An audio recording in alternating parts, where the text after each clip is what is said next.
Alors, salut à tous. Alors, comme promis, je vous fais un petit compte rendu sur de la photogrammétrie que j'ai effectué hier. Donc, j'étais à cet endroit, à Nice. Donc, c'est la place Garibaldi. Et j'ai fait deux tests de capture en photogrammétrie avec une application que j'ai acquérie pour voir un petit peu si c'était jouable de faire de la photogrammétrie de bâtiments directement sur place. Donc, je suis pas trop mécontent de ce que ça peut me donner. Donc évidemment, il faudra retoucher le maillage de ma capture en photogrammétrie pour pouvoir l'aplatir et faire une projection de texture de ma photogrammétrie à un bâtiment qu'il y a derrière. Donc on a quelques petites déformations sur le maillage, mais rien de très méchant. Moi, ce qui m'intéresse, c'était d'avoir de la texture pour pouvoir faire un travail de texture conforme au lieu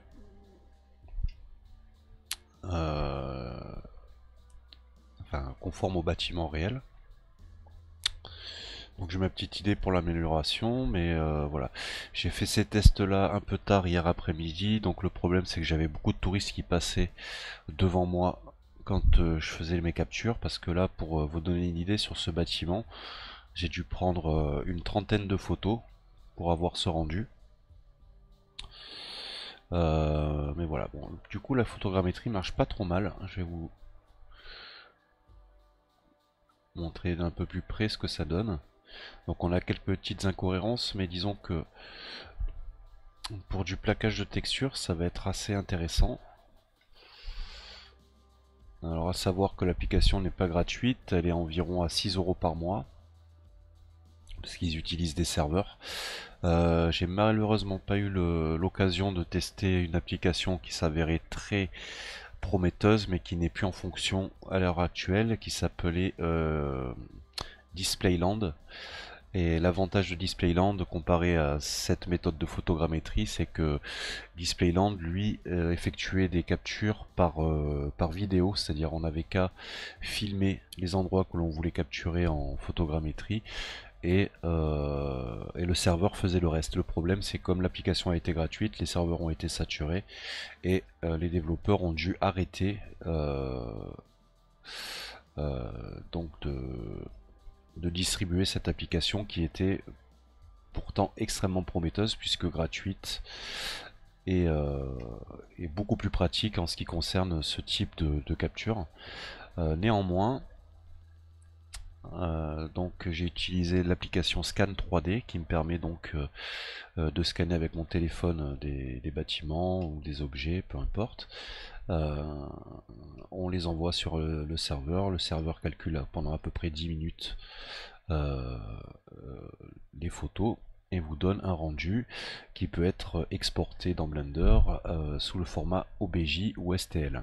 Donc si vous voulez faire de l'imprimerie 3D ou si vous voulez comme moi faire de la modélisation à partir de photogrammétrie, ça s'avère quand même assez intéressant comme option pour un prix quand même raisonnable, puisque bon, 6 € par mois, si après on peut le rentabiliser en vendant des assets photoréalistes, c'est quand même un bon investissement. Donc voilà le premier résultat, donc je pense que ça va être amélioré. Je vais retourner ce matin un peu plus tôt pour éviter que j'ai des touristes dans les pattes pendant que je fais mes captures.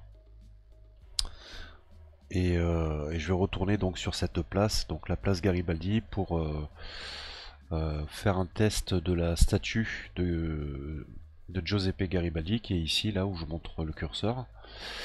Et je vais faire le tour de la place pour importer toutes les façades de bâtiments. Et à ce moment-là, cet après-midi, je vous remettrai à jour une vidéo pour vous montrer la méthode donc pour aplatir notre capture et pouvoir projeter la texture de notre capture photogrammétrique sur un objet low poly.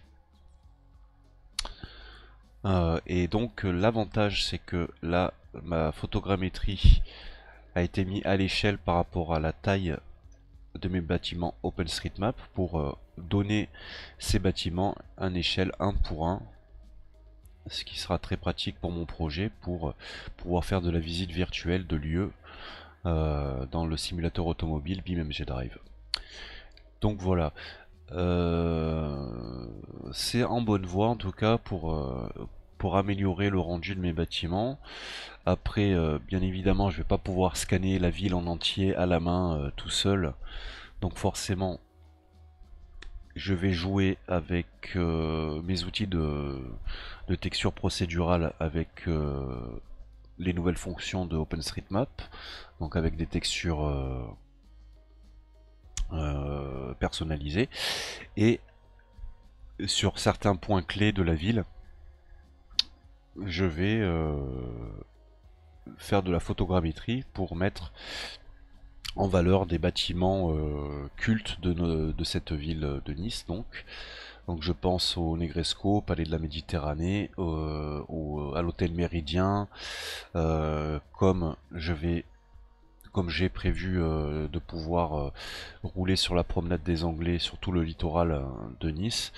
Il y aura quelques bâtiments cultes comme l'hôpital Lanval. Il y aura l'hôtel Radisson. J'essaierai d'aller à Nice Ouest pour prendre le parc Phoenix et j'ai tenté d'aller à l'aéroport pour prendre l'aéroport en photogrammétrie aussi. L'avantage de faire ma propre photogrammétrie, c'est de, de rendre la priorité justement à des bâtiments clés euh, et d'éviter d'utiliser RenderDoc parce que RenderDoc, la photogrammétrie est beaucoup plus il y a beaucoup moins de détails sur les textures déjà, alors qu'ici en termes de texture on est quand même sur une bonne qualité de texture pour travailler et puis pouvoir retoucher correctement les textures une fois que j'aurai lissé ma photogrammétrie. Chose que je vais faire, parce qu'hier je voulais faire un test sur des grandes zones, donc un bâtiment complet. Aujourd'hui, je vais donner la priorité aux détails des arcades pour pouvoir faire un montage et avoir un bâtiment le plus réaliste possible. Le fait d'aller plus proche de mes arcades, ça m'évitera d'avoir les scooters, les passants, et prendre vraiment ce que j'ai besoin pour pouvoir reconstruire le bâtiment proprement. Pourquoi pas aller sous les arcades pour avoir un effet de profondeur au final. C'est-à-dire ici c'est une galerie marchande. Euh, et puis voilà, c'est ce que je voulais vous montrer. Voilà, c'est l'avantage d'utiliser un logiciel de photogrammétrie avec son téléphone. J'essaierai aussi d'aller prendre ce bâtiment là qui est ce qu'on appelle le MAMAC, c'est un musée d'art moderne.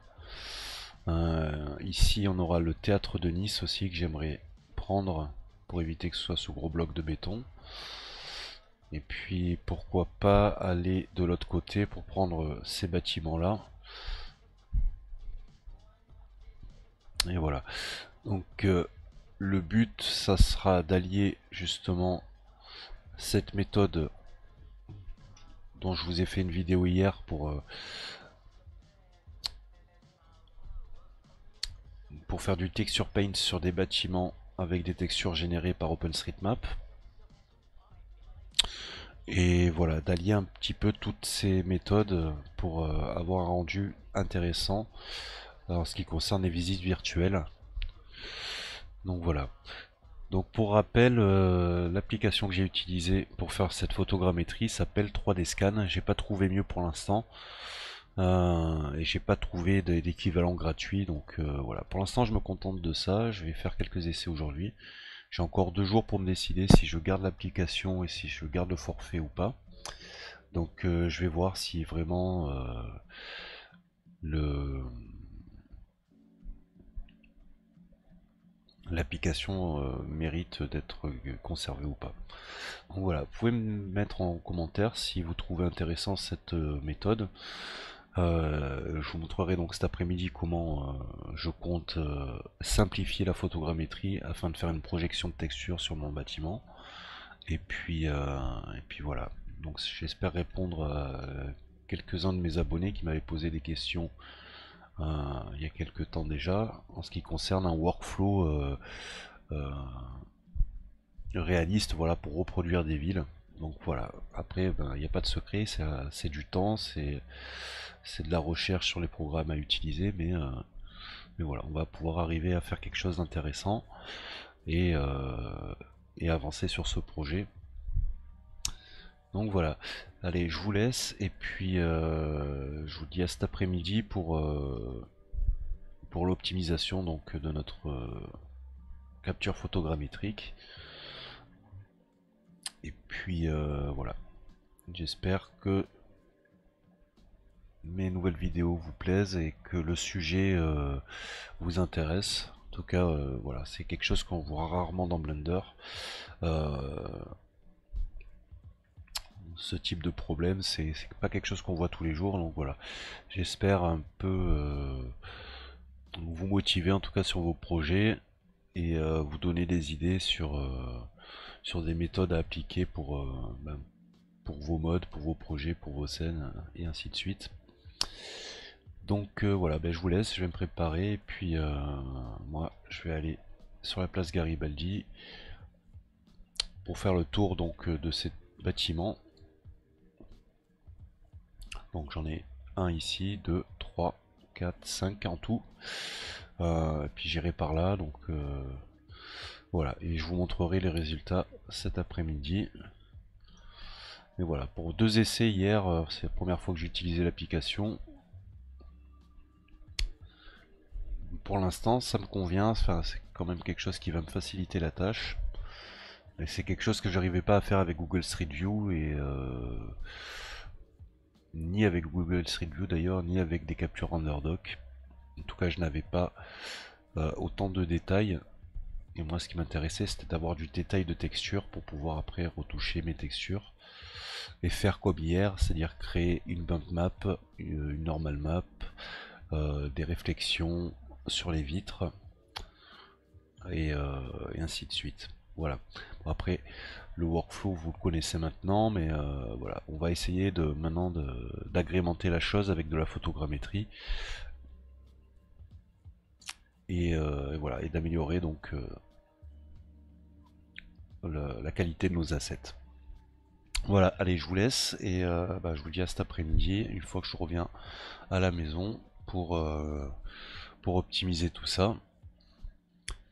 Et on va voir le résultat final ensemble, soit cet après-midi, soit ce soir, on verra bien. Quoi qu'il en soit, je vous souhaite bonne chance pour vos projets et surtout n'hésitez pas à faire des commentaires et à liker la vidéo voilà, si tout ça, ça vous intéresse. Et voilà, allez, n'hésitez pas à poser des questions, à faire part de votre expérience aussi. Et puis voilà, allez, je vous dis à bientôt. Je voulais juste vous montrer un résultat de photogrammétrie pour l'instant, donc voilà. On en est là pour le moment. Allez, je vous laisse, à bientôt.